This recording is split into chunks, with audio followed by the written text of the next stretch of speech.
G'day and welcome to the RetroTinker. Today we're going to be unboxing and reviewing some Teenage Mutant Ninja Turtles Mutant Mayhem figures. Say that 10 times fast. Now, I know I'm a bit late to the game. These figures came out in 2023, but I've recently been trying to get my toy room in better shape, and I realized one way to save a bit of space is to open up most of my unopened stuff. So not only do I get a tidier toy room, but I get to play with the toys as well, so it's win-win. Now, back in 2023, when I walked into my local Big W and saw these figures front and center in the store, I was immediately taken with them. They really stood out from everything else at the time. The packaging looked amazing and unmistakably TMNT. On closer inspection, it was clear to see that while these toys and the upcoming movie were a new take on the original TMNT, there were definite nods to the original toy line. For example, the weapon racks packed in with the figures, the Giant Turtles figures, and the Turtles in Disguise figures. The Turtle Van was still based on a Volkswagen, however this time it was an 80s model. And let's not forget the sweet looking Sewer Lair playset. It really felt like this toy line had just the right amount of nostalgia to appeal to me, while also maintaining a fresh, modern feel. And I hope that the upcoming movie would feel the same and would have something for the older fans as well as the new audiences. In the end, I think they did accomplish that. I really enjoyed the movie.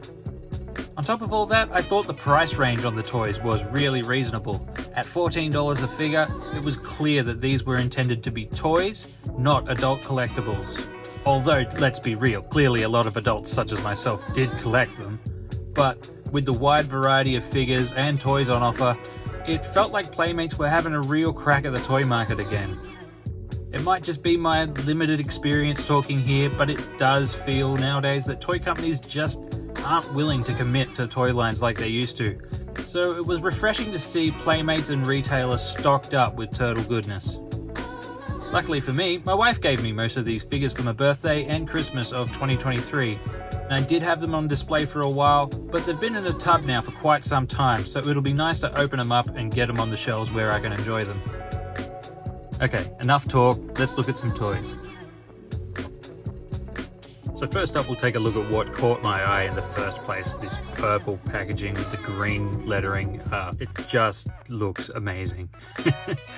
In typical Turtles fashion, there's a bit of slime or ooze on the walls. These little details that really captured my attention. So obviously, Donnie's card back has a picture of Donnie, just like Mikey's has Mikey, and etc, etc. This only applies for the four brothers. All the other characters have a more generic card. It would have been nice if every character got their own personalized card, but that's really not a big deal. The back of the card shows the rest of the lineup for Wave 1, plus it has a little bit of information about each character. And of course there's this bit of writing here at the top. Busting out of the New York sewers are four bodacious brothers ready to kick butt. Born from mysterious mutant ooze, these tubular turtles and their radical rat dad have trained in the art of ninjutsu to become a bad guy bashing super team. With their buddy April O'Neil, they're about to face the gnarliest mutants the world has ever seen. So yeah, that's just I guess a preview of things to come in the movie. Alright, let's clear this desk off and we'll open some figures up, shall we? Alright, we've got all the regular good guys here, so let's open up Leo first.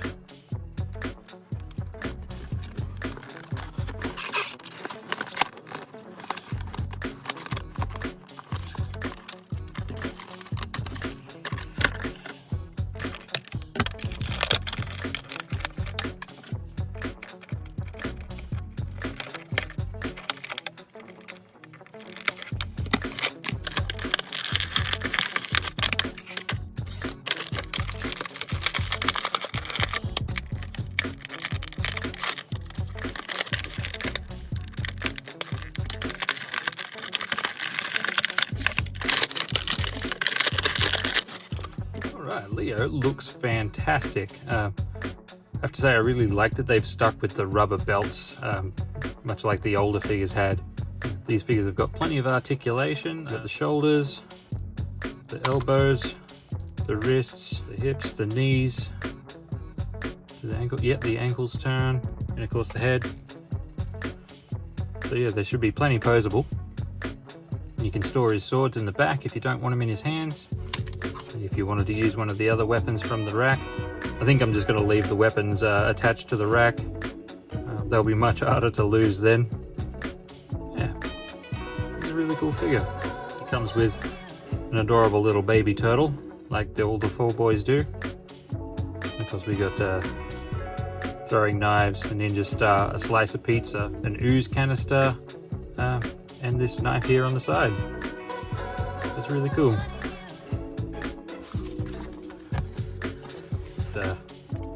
Give Leo's bio a bit of a read. Leonardo. Leo's the leader. Well, he wants to be. He dreams of leading his brothers to become an unstoppable crime-fighting team. So what if no one takes him seriously? Yeah, great figure. Alright, let's take a look at Donnie.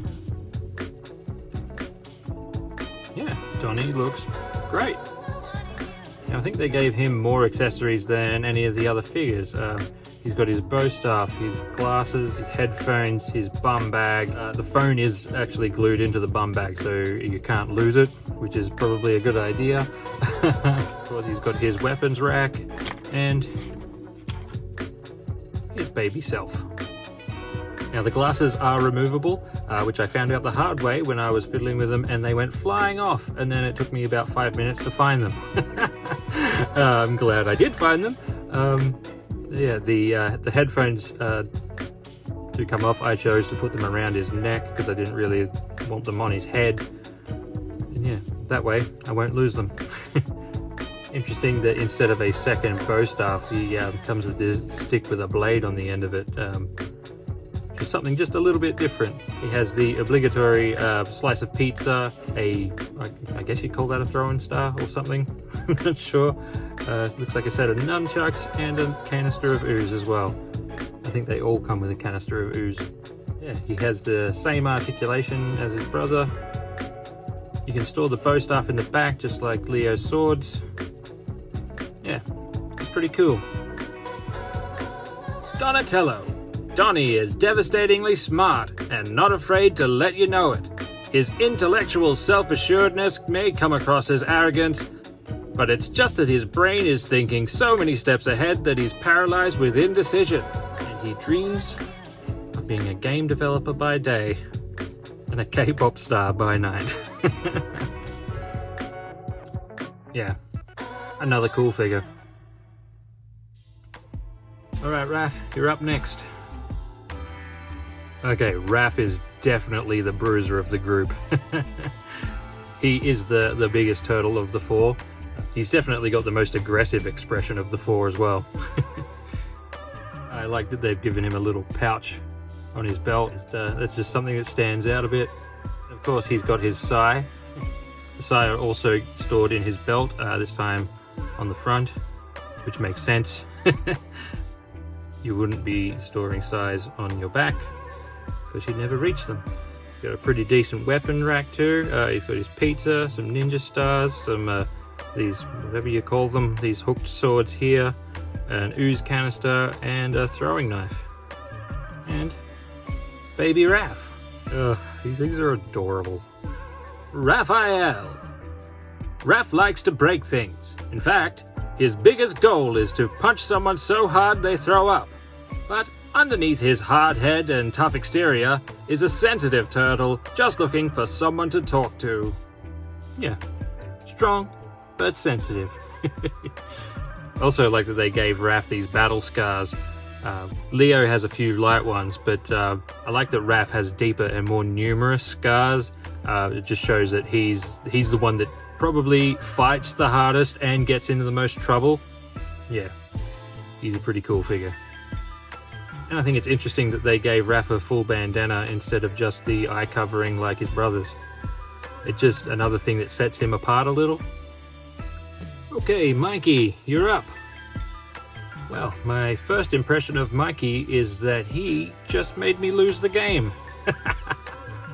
And if you understand what that reference is, congratulations, you're old.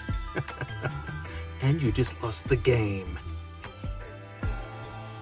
But seriously, that may be a slight defect in my figure, I'm not sure.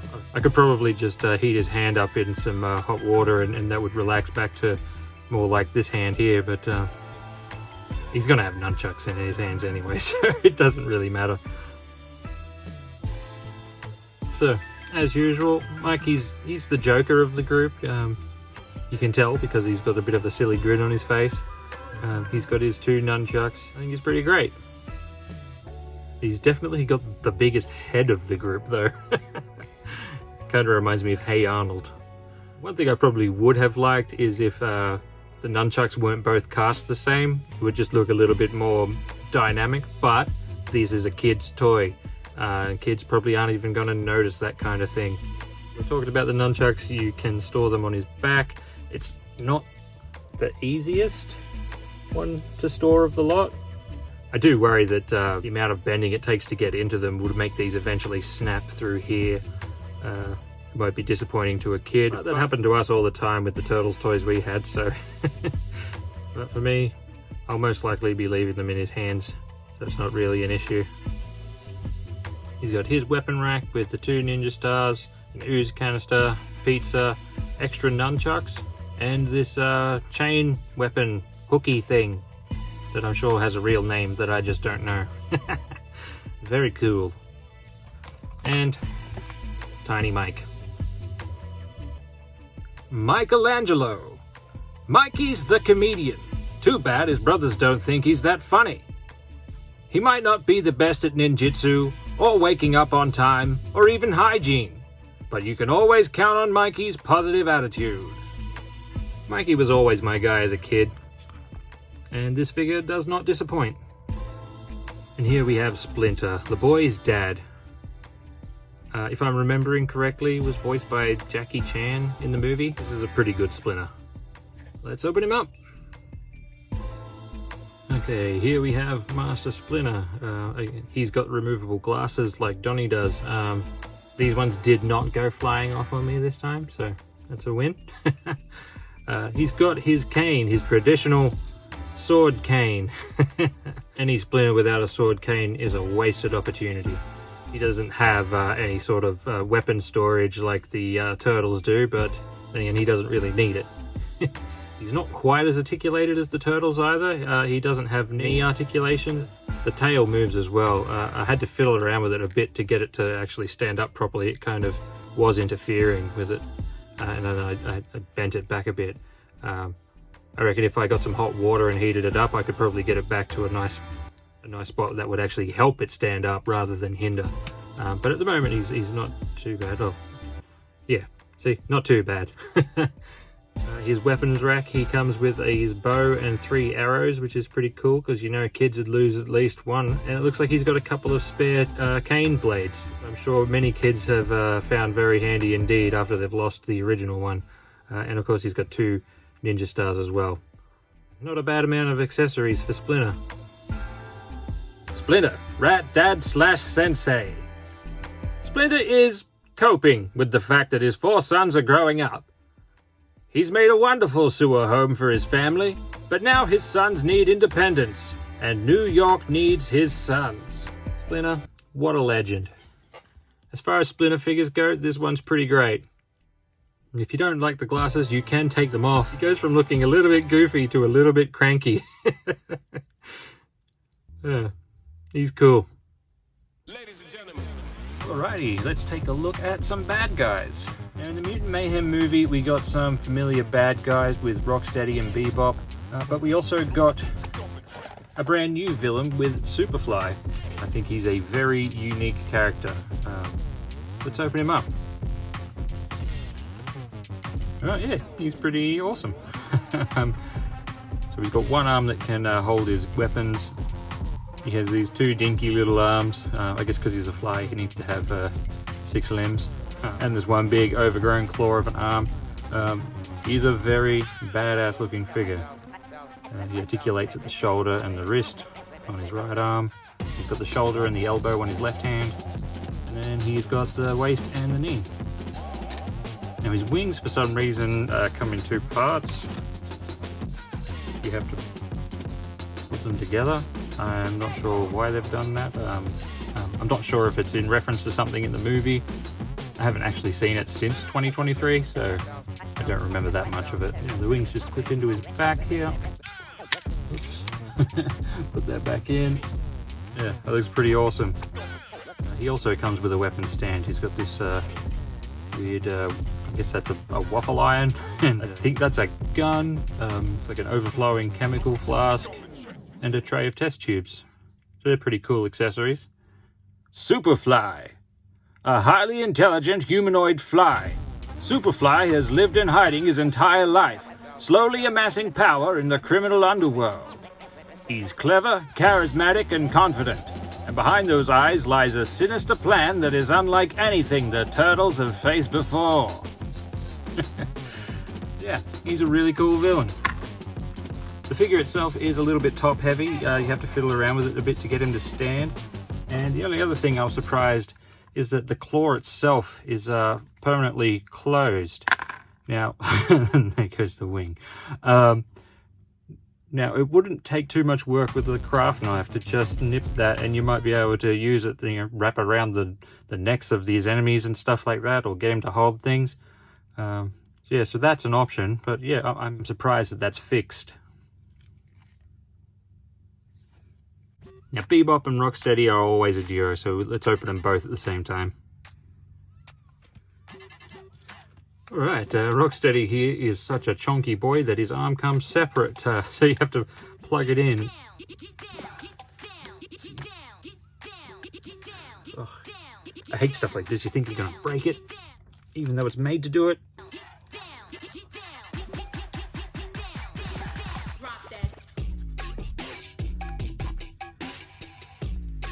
There we go. It's in. He looks pretty cool.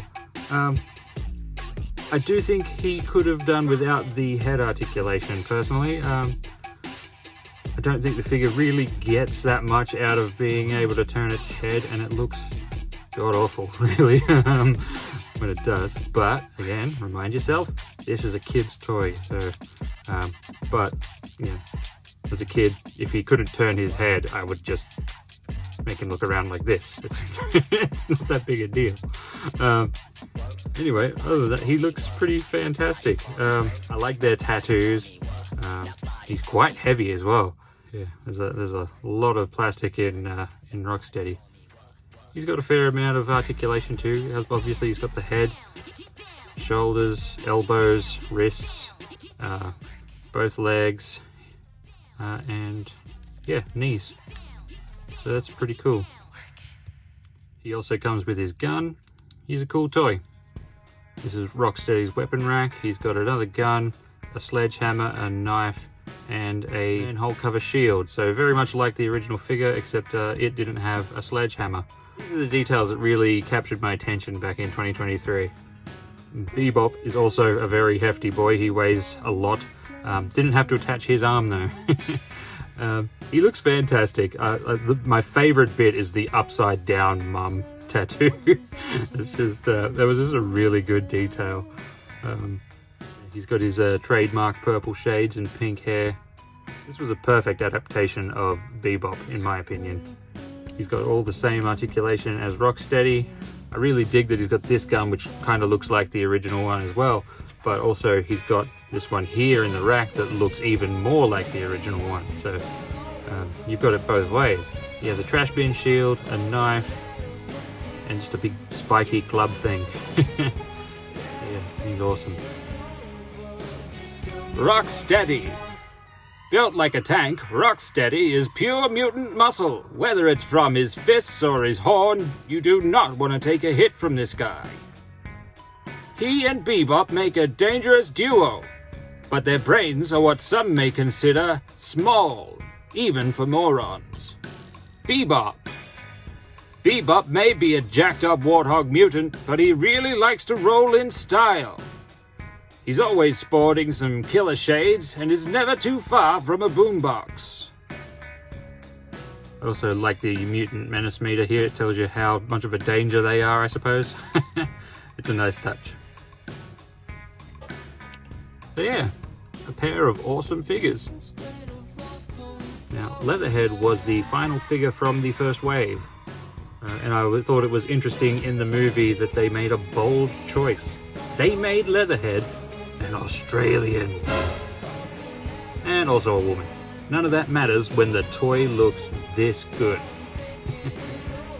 Let's open her up.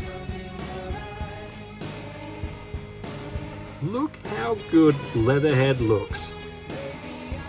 It's so cool. It's got the hat, the teeth in it. It's got a double-barreled sawn-off shotgun. I really like that she's got the little pack on the back where you can put the gun or the other accessories in. She stands up really well. And she's got as much articulation as any of the other figures. The mouth doesn't open and the goggles are fixed, although I don't think they ever actually come off in the movie. It's really cool. She comes with a fishing rod, a pump-action shotgun, a bear trap, and a knife, so she can play the game. That's not a knife. This is a knife. Leatherhead. Leatherhead is proud to be a mutant and all in on Superfly's plan to make more of them. They are down for causing destruction and mayhem, especially if it means getting to make a few big boom bars. And she's a 3 on the menace meter. Yeah. All in all, Leatherhead's an awesome figure, and I really love the toes poking out of the boot here. Alright, so that's all of Wave 1, or what I consider Wave 1. When they first hit the shelves, this is what was available. Then some months afterwards, another 4 figures showed up. And here they are. We've got Mondo Gecko, Scumbug, Wingnut, and Genghask Frog. Now, if you're a TMNT fan, you'll know that these are all characters from the older series as well. But their designs are a big departure from what they were originally. Still, I think that they look really cool. So these 4 figures did not come with a weapons rack, but they still had some pretty cool accessories. And you can see the back of the card's been updated to incorporate the extra 4 characters. Alright, let's open Mondo Gecko. And here he is. I reckon he looks awesome. He's nowhere near as badass as the original figure was. But he's got his charm. I like that vacant, dumb expression on his face, and like his character, he's just a pretty chill dude. If I'm remembering rightly, he was voiced by Paul Rudd. Yeah, I liked his character. So he comes with a frisbee, and he comes with a skateboard. The skateboard just goes into the foot pegs, and he stands on it, which is awesome. Also, his backpack is removable. Kind of like a G.I. Joe, just pushes in the back. So yeah, I think he's really cool. These are going to look fantastic all together on the shelves. Mondo Gecko. Mondo is like such a chill dude, you know? Yeah. He rolls with Superfly and his motley crew, but Mondo's not about conflict. He wants good vibes and to feel the love. Yeah, that pretty well describes him. And he's a 3 on the Mutant Menace meter. I think most of these characters are a 3. Yeah, I really dig this guy. I reckon he's awesome. Alright, let's take a look at Scumbug. Okay, Scumbug is definitely the strangest looking figure of the lot. She comes with wings that clip into her back somehow. That. She comes with a... Is it vomit or does she spit poison or something? I don't remember. She comes with it? Get in there. Sorry, this is hard to do around the camera.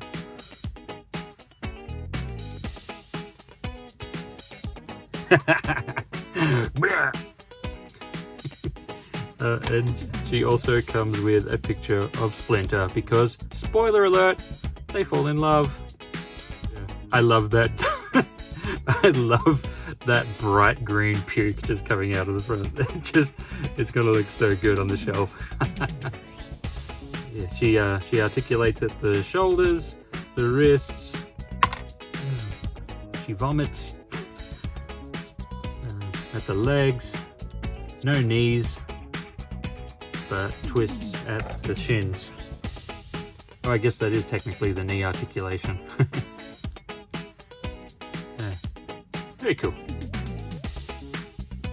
Oh, her small wings also articulate. And her head.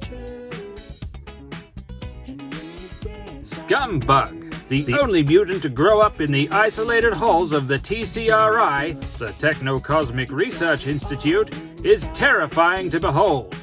Especially when you realize she can fly. Why do the terrifying ones always have to fly? Mutant Menace Meter 1. Yeah, she doesn't look like much until you add the wings and the vomit, and then she really stands out. Yeah, I do quite like this figure.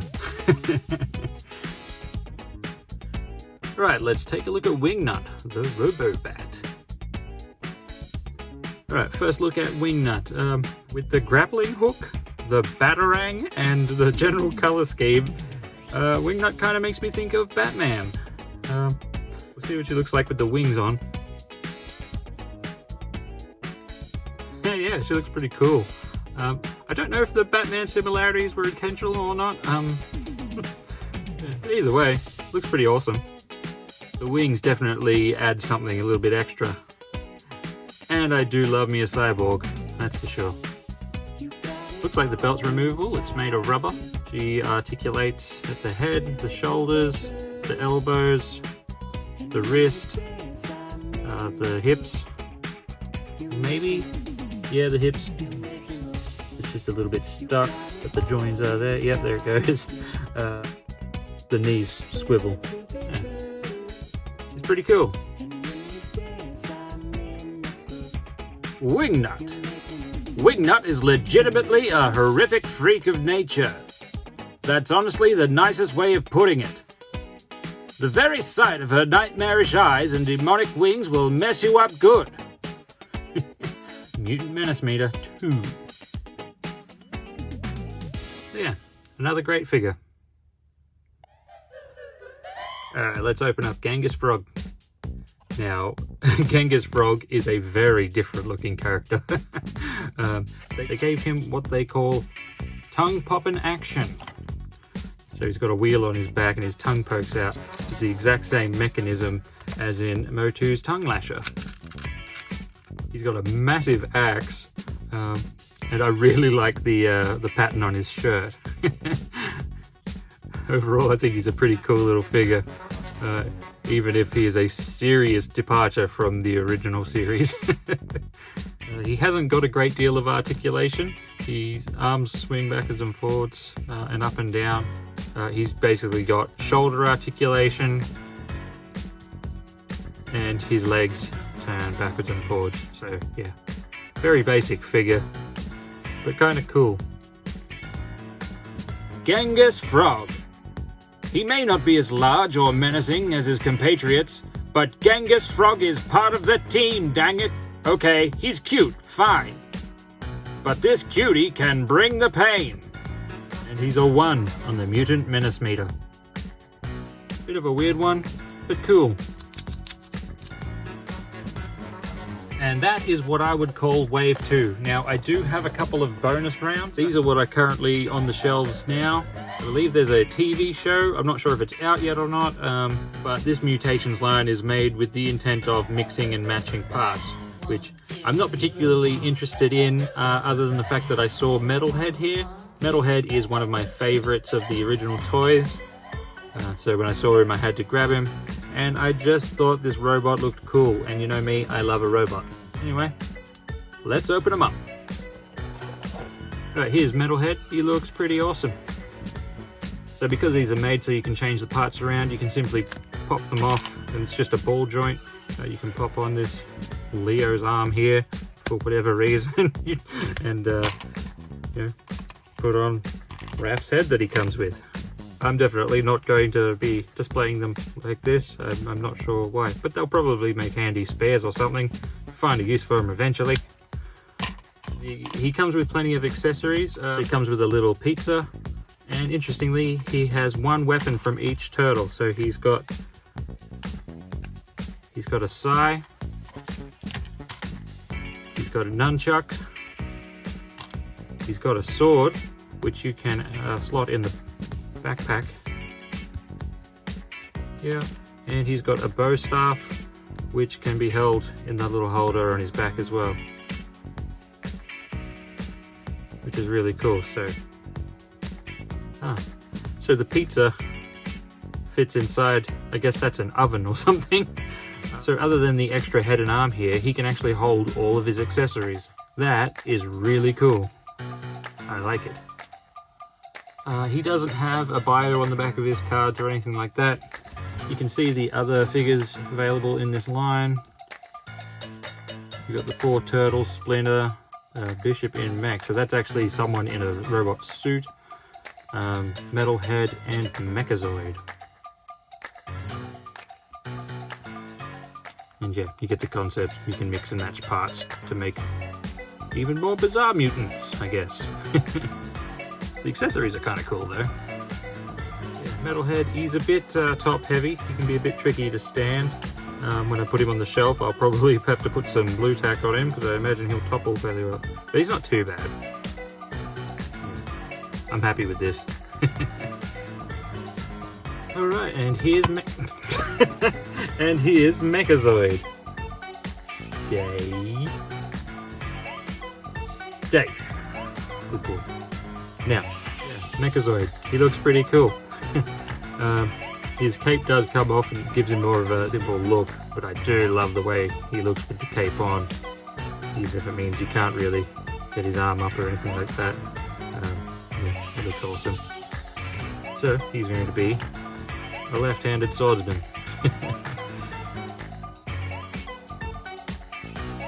I know literally nothing about this character. As I said, I just got him because he looks cool. These 2 accessories, they look like they clip on to the they look like they've got ball joint attachments, so they clip on. I have no idea what they actually do. He comes with a Mikey arm and he comes with a Donnie head. Now this would be handy if you've lost the glasses of your original Donnie figure. They look to be the same. So yeah, these spare parts will just go in a box. But you will be on display. Cool guy. And there we have it. They're all unboxed and they look so good together. I do love these toys. My only real gripe is that in the first run, the only way to get an April O'Neil figure was to buy a multi-pack. I'm pretty sure you can buy her individually now, although I've never seen her in shops here. Maybe someday I'll stumble across her. I hope you've enjoyed this look at the Mutant Mayhem TMNT figures. I know I sure have. Let me know what you think of these toys in the comments. If you've enjoyed the video, as usual, please leave a like, leave a comment, give the old algorithm a tickle, I'd appreciate it. Thanks for watching, and I hope to see you in the next one. Turtle Power!